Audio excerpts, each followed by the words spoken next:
What is up guys? Ay for today's video po ay paparni tayo sa may tanawan. Ay ari nga po at tayo nandini na mga buseng. Ay tuong pagkakalayo na naman ng ating binyahe. Pero ayos lang mga buseng at dalawang sapatos naman ang ating kukunin ngayon. Ay bali na bayaran na rin po sa atin iyan kahapon bago pa po tayo pumarne. Ay sa garning pagninegosyo po ay ang kalaban mo laang ay yung biyahe. Pag malayo nga yung pagkukunan ng sapatos ay hindi naman po kasi aaray na kukuha lang tayo ng kukuha at medyo yung iba kasi ay alangan din sa sizing mga bossing kaya naman hindi agad tayo nag-on hand ng sapatos. Ay nag-on hand nga lang po tayo ng shoes pag alam ko pong mataas pa ang market para naman sure ball na anytime ay pwedeng mabenta sa atin. Ay yung iba po kasi mababa lang din naman po ang market kaya hindi po agad tayo makapag-on hand. Ay kita mo gat sa daming sapatos na iyan ay digay kung gustong bilhin ay bibilhin na, kaso nga lang po ay iba-iba kasi ang value ng sapatos.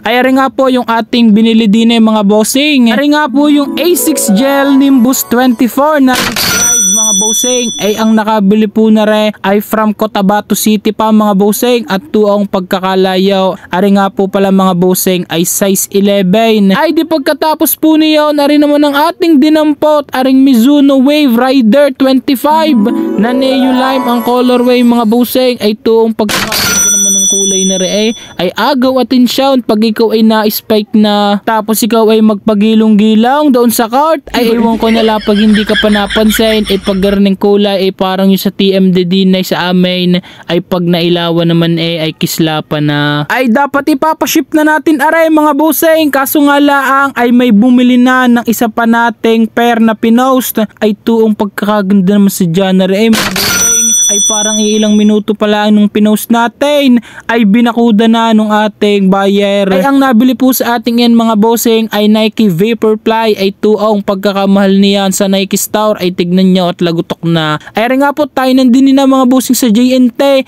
dito lang din po sa Tanawan at first time po natin magpapaship din bali na process na rin po natin ang mga barcode ng tatlong aray na ating ipapaship ay tuong kailangan kasi ay online transaction din mga bossing ay hindi po tulad ng sa LBC na pwede ang walk-in pero sa shipping mga bossing ay mas mura po din sa JNT unlike po sa LBC ay para lang po sa aking experience. Ay dere po at binibilot na natin aring A6 Gel Nimbus na 25 at tuong ang buyer na ray kanina pang nagme-message sa atin at tuong tinanghali na po tayo ng pagpapaship ay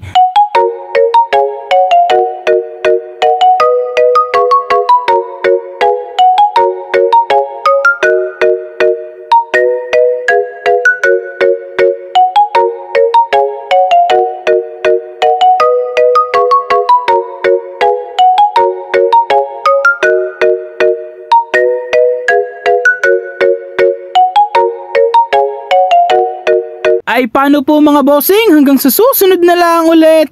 Thank you!